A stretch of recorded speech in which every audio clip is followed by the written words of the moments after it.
Hello, I'm Piotr Bajraszewski. I'm Senior Business Development Manager at 11-bit Studios, and today I will tell you about 11-bit Studios post-mortem, so what we did right and what we did wrong in the last years. Last years were super busy for us. During the last 3 years, we had 4 release games: Frostpunk, Moonlighter, Tower 57, and Children of Morta. We had 8 different DLCs to those games, and to this War of Mine as well. We had 5 Steam takeovers, we had 30 plus updates to those games, and we had in total more than 250 discounts on different platforms with different games in different occasions, and all that gave us revenue of 222 million PLN and net profit of 85 million PLN. And in that presentation, I will tell you something that went wrong and things that went right during those years. First thing that went wrong, and we had to learn from it, is not to announce your game too early. We had that issue with Children of Morta, and we had that issue with Frostpunk. However, with Children of Morta, it was not exactly our decision because we have that's the game from the publishing department, and we have signed that game when it was already on Kickstarter, actually post Kickstarter. So basically, that meant that the game was already out there. People were speaking about it. It had a Steam page, but it was still years to the release. Regarding Frostpunk, actually something else happened. Because we plan to have shorter marketing campaign. However, the game itself was postponed twice, which meant that, of course, we had longer gap. So what you can do to avoid that situation is to plan with a buffer. Of course, you will postpone your game. Everyone is postponing the game, and actually, it's not such a bad thing, because sometimes you have to postpone the game just to make it better, to polish more, to add some new cool feature that popped up during the focus test. In general, postponing is sometimes not only a good thing, but it's required to deliver the proper quality. But still skip buffers and then buffer to the buffer, etc. Because worst case scenario, you will keep things in the drawer for a little bit. You shouldn't be afraid of that. You shouldn't release your game as soon as possible. You shouldn't plan to release your game as soon as possible, because that's never a good solution. As I'm always saying, and everyone is saying, release dates are really important. And in theory, everyone knows about that some periods are a disaster, terrible dates for a release, but still you can see people releasing the games 2 days before the summer sale, or during Gamescom, or in a period like we had 2 weeks ago with Crusader Kings, Wasteland 3, and Marvel. These are dates that you have to avoid. You cannot release even AA game or definitely smaller indie in such a period, because it just will definitely have negative impact on your game. Last thing, also from a little bit from our experience, is that pre-orders may be sometimes a false start. In general, we at 11-bit Studios, we are avoiding pre-orders, as in our opinion, they are watering down the impact on the first day, on the day one. However, with Children of Morta, we had pre-orders, and due to that, Children of Morta was the only title from our portfolio that was not on the first place on the Steam Global Top Seller list. But to be honest, except of our feeling of achievement, that didn't matter so much, because still Children of Morta was selling very well in the first 2 weeks, and it got the visibility for Steam that you are getting if you are in the top 30, top 25, top selling games. But here we made the pre-orders for some specific purpose. And that is the most important thing. You can make pre-orders, but be aware of that they can water down your day one sales, and that you should have some kind of purpose of why you are doing that. And here with Children of Morta, the reason behind the pre-orders was that we had the demo that we wanted to present to the world to boost the wish list, and we wanted to feature the demo somehow to basically have another visibility round from Steam. So we did the demo, but we had to add also pre-orders to the visibility package. So it was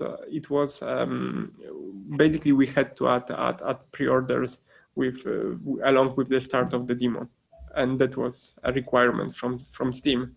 So we did it, and we are not very sad about that, but that was it. Oh, and here below you can see what happens when you delay the game, and you do not have enough marketing material to cover the gaps when you delay the game, when you have too long marketing campaign. People were asking, is Frostpunk dead?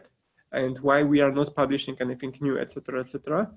Because we didn't have any new material at the moment, because we had something planned, but due to the postponing the release, we had to postpone those plans.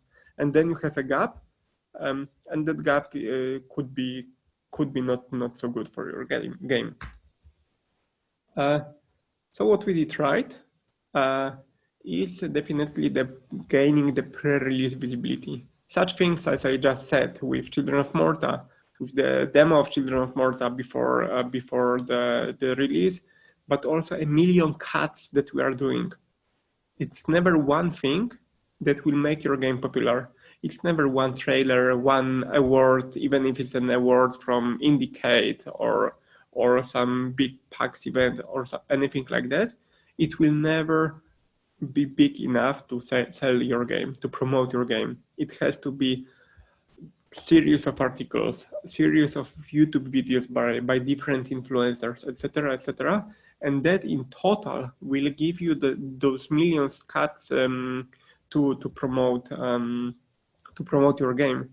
And that is very important, because sometimes people are over enthusiastic about one big feature they got, but you have to track how big was the impact of that feature that you have on, for example, your wish list. Because even if it's added to you 200, 300, 1,000 wish list, it's not enough. You have to check what worked and multiply that effort. The next thing is launch Steam page early, always with additional marketing boost. Okay, but how it compares with what I just said regarding the not launching too early? It means that you should launch your game page, Steam page, soon, but not too soon, because along with a start of the marketing campaign. And that is very crucial, because either if you do it any different, you're doing it wrong.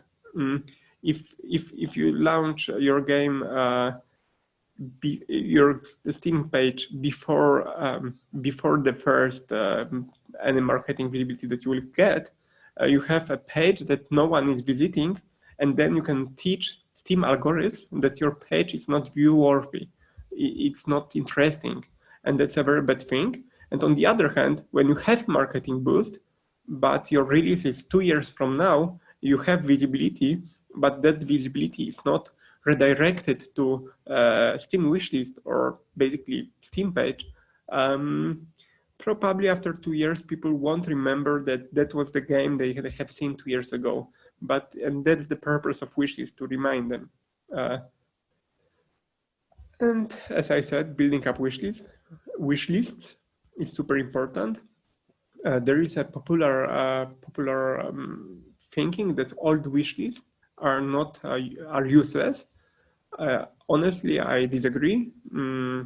I have checked it multiple times that old wishlists are performing. However, it is super crucial to understand that not all wish lists are the same.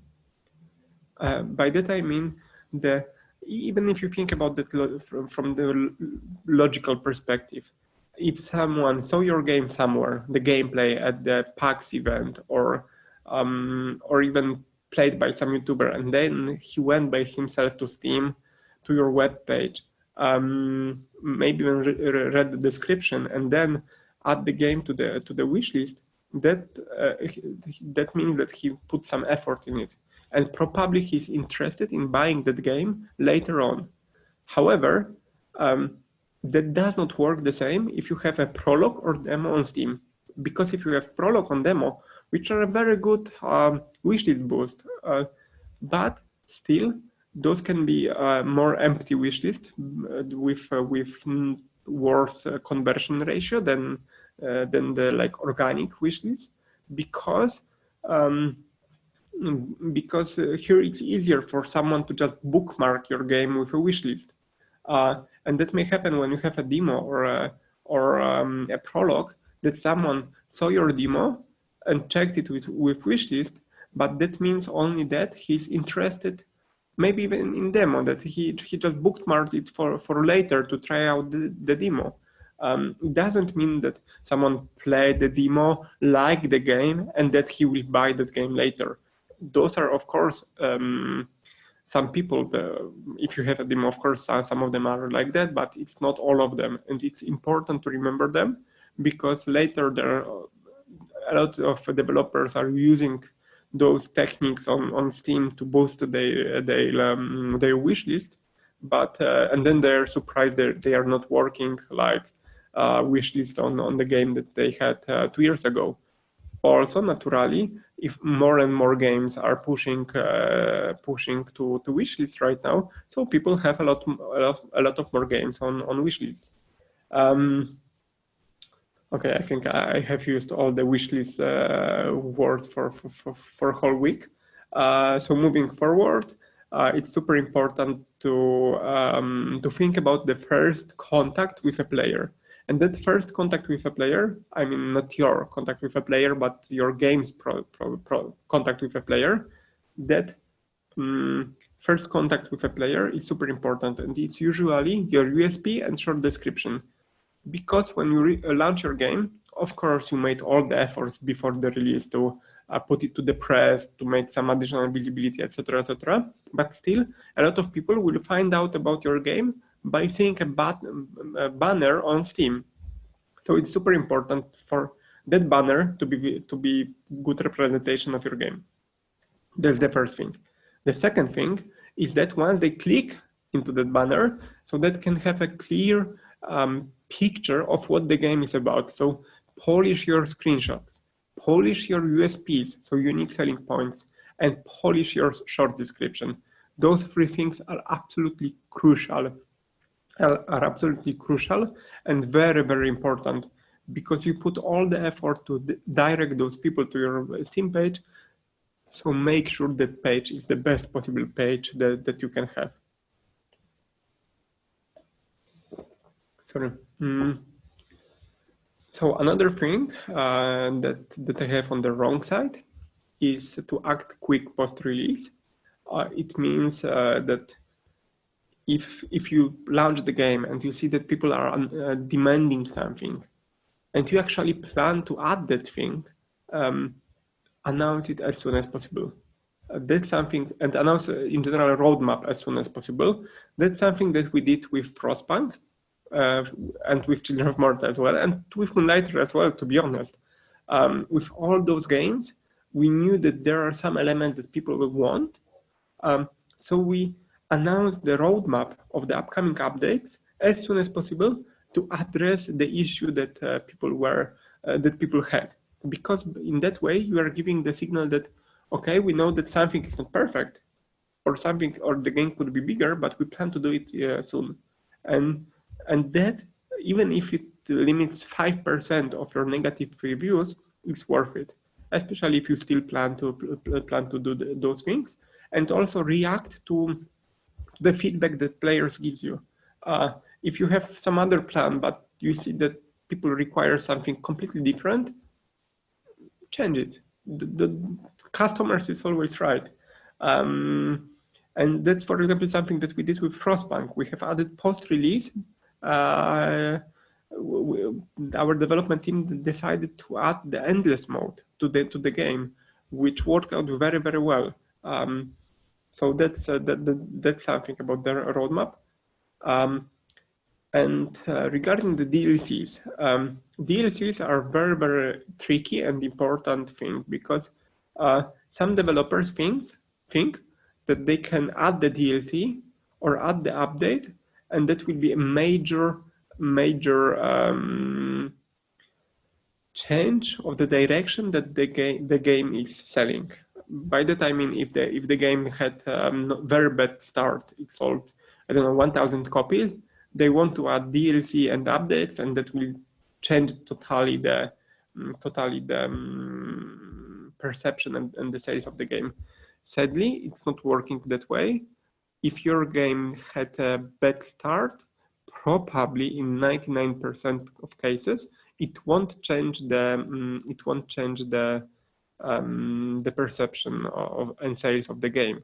But if you had a good launch those DLC fast, because of course DLC are bringing you more money and also prolonging the life cycle of the game. It's just giving more content to the biggest fans of the game. And that's something that we did with Frostpunk. We have added 3 DLCs, and basically this year, 25% of people who bought Frostpunk bought a complete edition. So they bought already Frostpunk and a DLC, which means that they are paying much more from start than just for a regular Frostpunk. And that's amazing. That percentage is amazing. What we did right, and why that's in the wrong section, is that with such an extremely good results, probably we should make DLCs faster, closer to the release. And that's actually connected with something that Alexander Kauch is presenting at Digital Dragons as well, regarding the console edition of Frostpunk that got delayed. That basically we had a delay of Frostpunk console edition, so that was delaying the DLCs as well. If that delay won't happen, we would have DLCs faster, means that we probably would earn more money out of it and sell more copies of the Game of the Year edition that we have called the Complete Edition.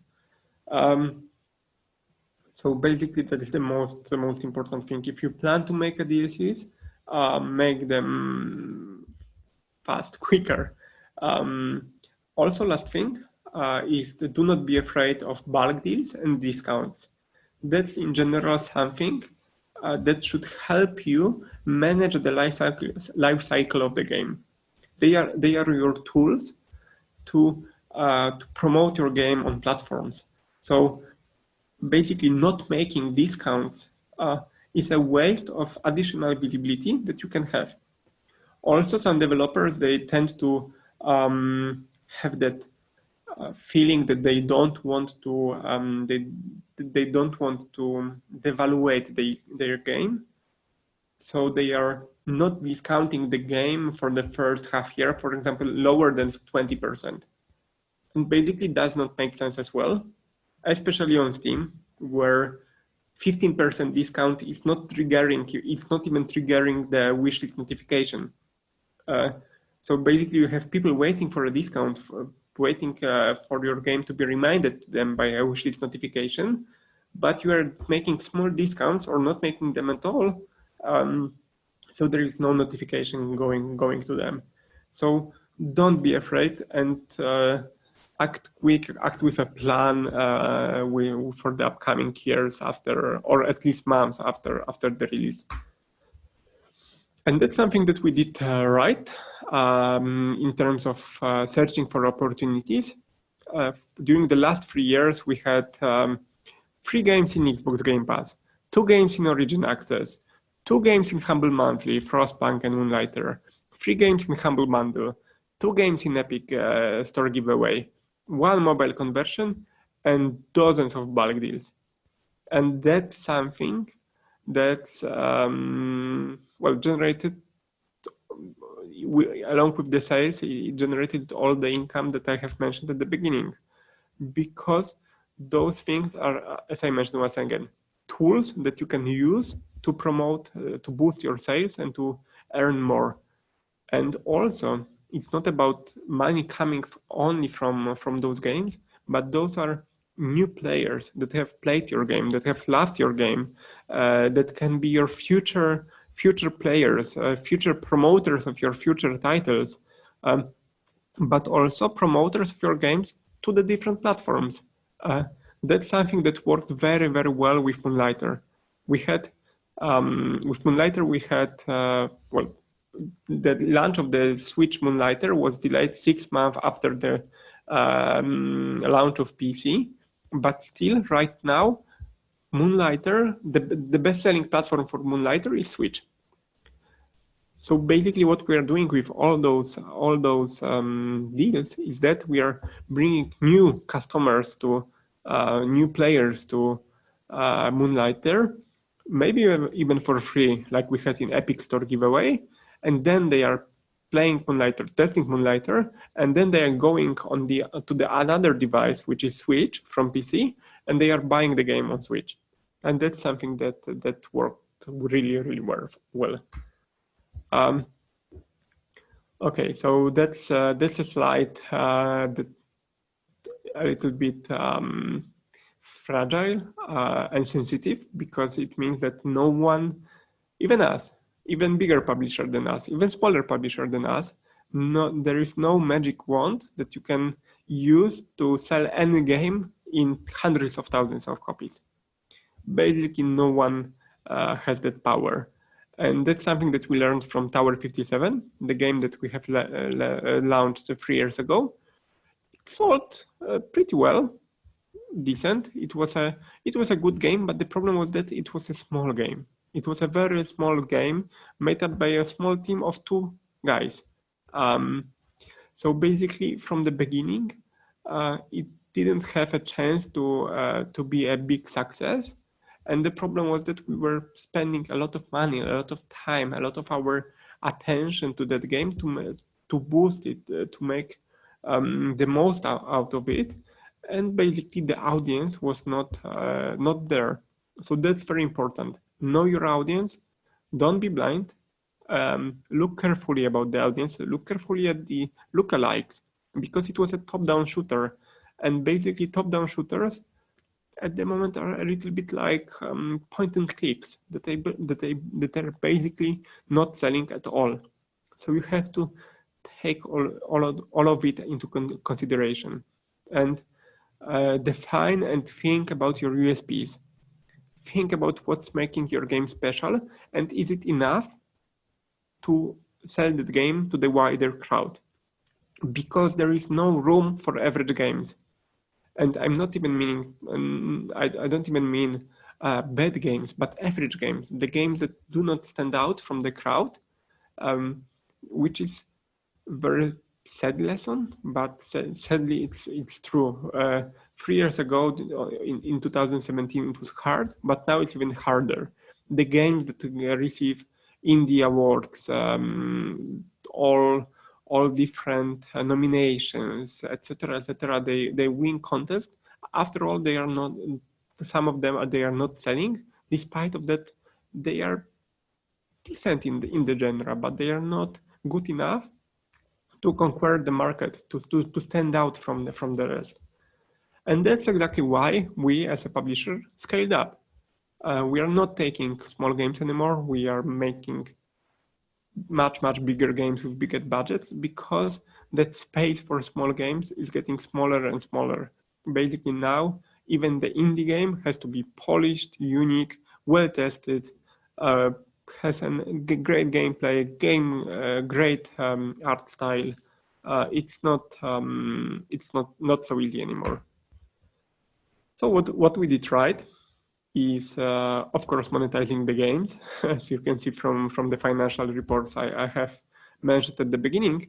But to be honest, that's something that really month after month, sale after sale, we are proving that we are good at selling games.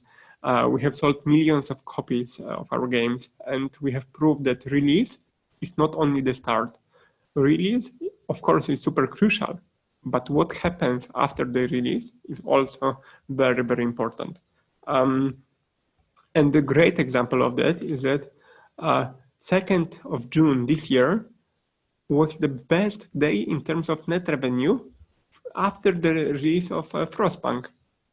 And that was amazing because it was a day basically without any release. We had a release of Moonlighter DLC on Switch and PS4 and Xbox 2 days before, but it all combined on that 2nd of June with publisher sale on Steam with huge takeover, etc., etc. So that means that we are using every tools we can to monetize the games, and that's something that and that's also self-advertisement time. We do not have magic wand, but that's the power of Frostpunk. The power of the publisher. That we have that portfolio, that we have those publisher sales, and we can redirect traffic from one game to another. We can recommend to our users, our players, our games. And here I have chart of monetization of Bitcop. As you can see, it's going a little bit like that, which is exactly what I'm talking about. At the beginning, Bitcop didn't have very nice sales, but month after month, year after year, release after release, because we also have here Bitcop on consoles and Bitcop on mobile. We made it happen, and we reached that $1 million out of Bitcop. So going once again to the dark side, to the wrong side, Kickstarter. Kickstarter is something that you have to be extremely, extremely careful, because it may blow up in your face in a various different ways. For starter, I will add that it's a very good way to secure cash and visibility. That's true about Kickstarter, and there are no doubts about that. However, you have to be careful not to overpromise on the day of launch of Kickstarter. It's very easy at that level that you are on Kickstarter to have some stretch goals, like I will make a paperback RPG out of my game. I will make ports to Amiga and 3DS. You can promise Linux or some expensive retail editions, and then all of it can blow up in your face after the release. And that's something actually we had with Moonlighter. Moonlighter was another project that came to us after the Kickstarter success, and so obviously the visibility part of Kickstarter is working.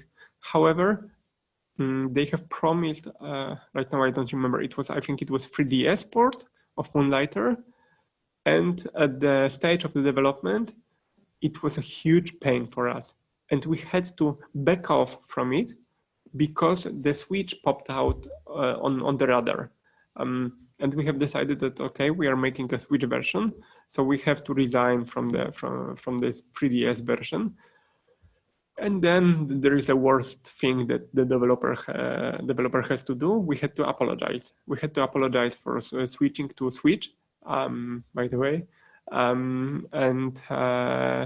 and we had to give them refunds. We have offered the free This War of Mine key to everyone, and some of them we have reallocated to the Switch key, that you can drop the 3DS but go with Switch. We managed, but it's always a problem. It's always some people that will, under each post that you will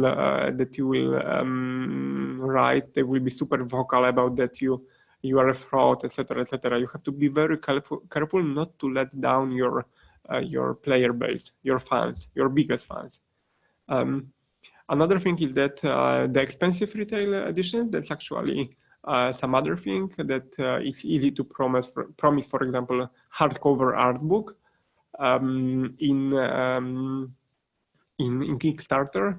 But then after the release, usually indie developers realize that that printing hardcover art book basically cost more than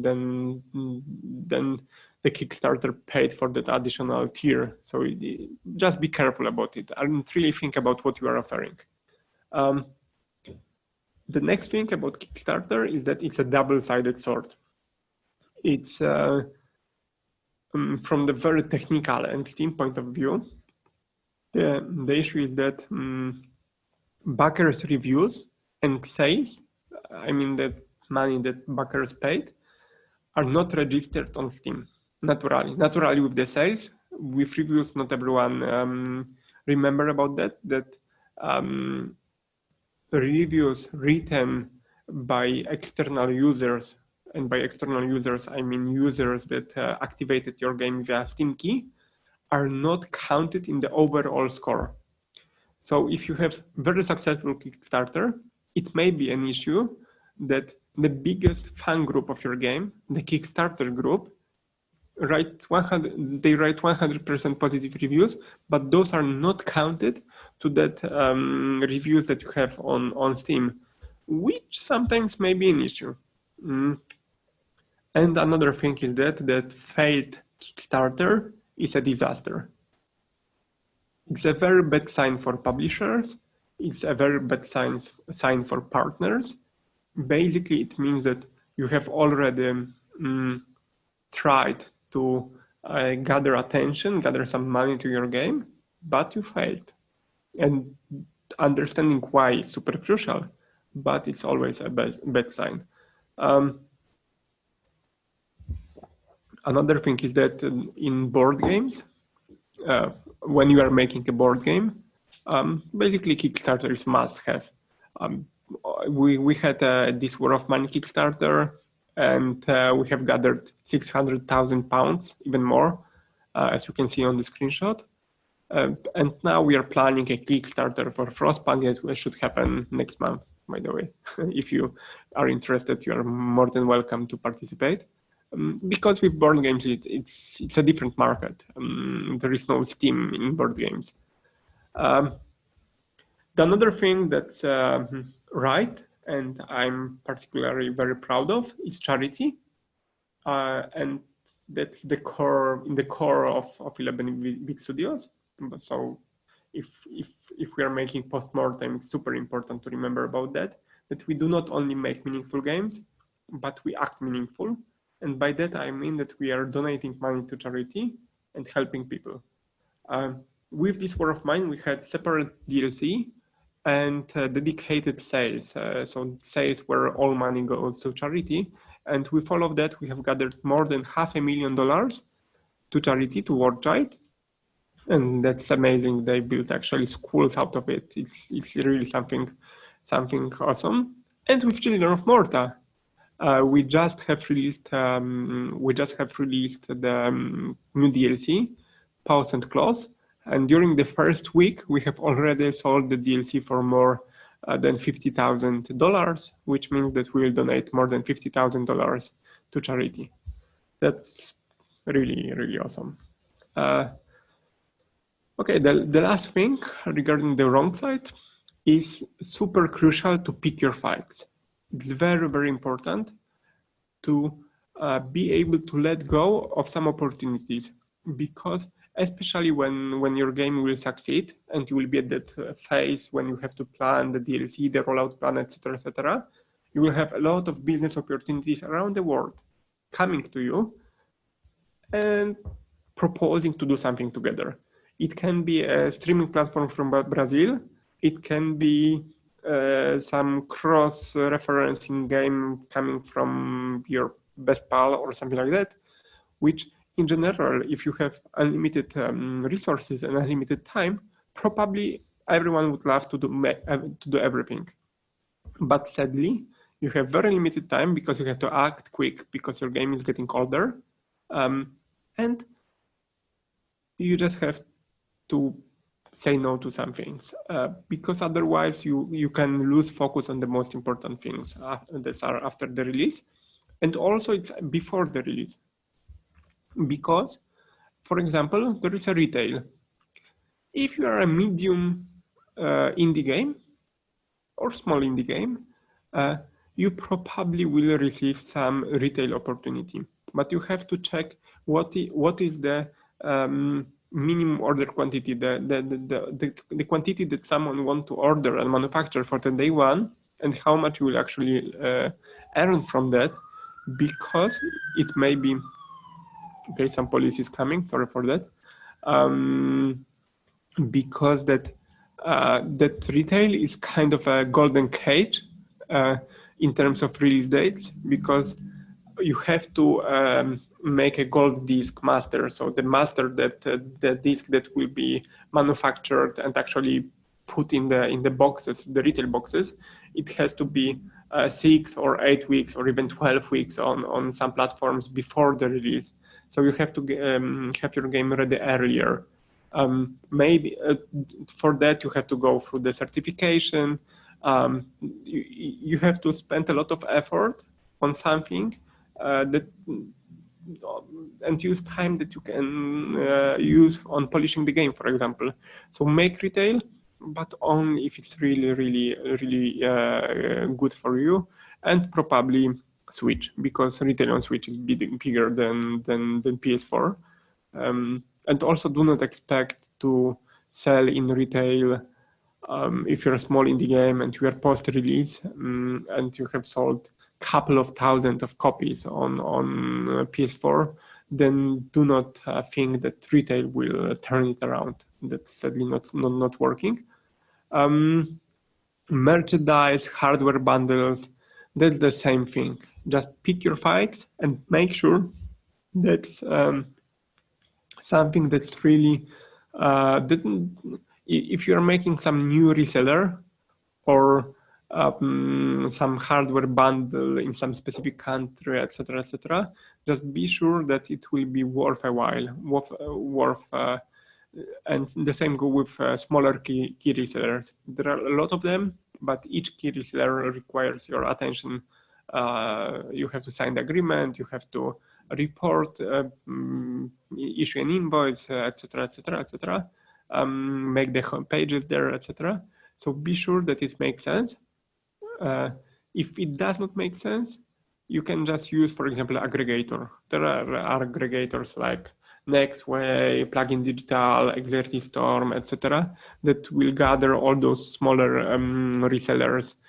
So if you want to be there, you can use those hubs to be there, and that's basically it about the pick your fights thing. So moving forward to the last right thing that we did is conquering new lands. You have to be, and that's what we are doing. We are constantly scouting for new opportunities, new platforms, regions that we can be. And comparing to the slide that I had 1 minute ago here, we are trying to pick our fights, because what I'm trying to say is that not be close for all the opportunities, but be smart about all the opportunities that are coming to you. And for example, for us, naturally, it was Nintendo Switch. We have, when Moonlighter was in the development, actually Nintendo Switch was not even there. So it was during the development that we saw an opportunity and have added that platform. We have ported This War of Mine to Nintendo Switch and BitCop as well, to be honest. So we are using those new platforms and scouting for more new business opportunities. That's also very important. If you see an opportunity and it makes sense business-wise, you also have to act quick. As we did, for example, with Discord Nitro, it was a subscription. Some people even don't remember that it was a subscription like Xbox Game Pass, but on Discord, and they were scouting for games to be there. And we were the first one there, one of the first one there. So we managed to make profit out of it, but then sadly they shut down the whole initiative. But we were already there, and we because of we were early adopters, we made money out of it. We are always trying to be on the new platforms, on the new opportunities that are occurring.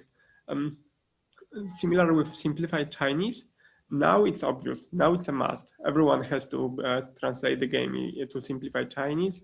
If you are watching and you haven't planned to do it for 100% because it's almost as important language as English right now on Steam. So yeah, that's something that's super important, and something that we have added to this War of Mine after the life cycle. During the life cycle management, so after the release. At the beginning, only 1% of sales of this War of Mine were coming from China, but now it's the second market for us. So if we haven't added the simplified Chinese, that would be like committing a business suicide.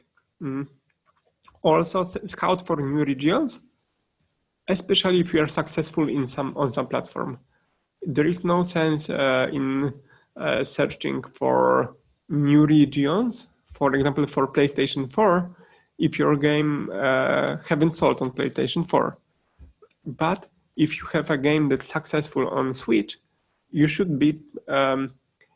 make sure that you are available on all the regions that Switch is available, including Japan, including Korea, including Hong Kong. So if your game is selling as for example Moonlighter and Mortem were selling, it's a must, and that's why we partner up with Teon to be with Moonlighter in Japan. Also some additional opportunities and scouting for more and more things, platforms that you can use. You can sell your game, like mobile This War of Mine. We are making mobile Frostpunk right now. We are making mobile Moonlighter. All of those games that were already proven to be successful on other platforms, we are transferring to all the platforms that are available, including offline. So board games, some transmedia, novels, things like that. Like we had a novel for This War of Mine that was actually more of a marketing stunt, but it is important to explore that universe that you made, to broaden the audience more and more. But once again, only if it makes sense. So that's it. I hope you liked that video presentation, and let's see if you have any questions, because I guess now there will be Q&A. So thank you.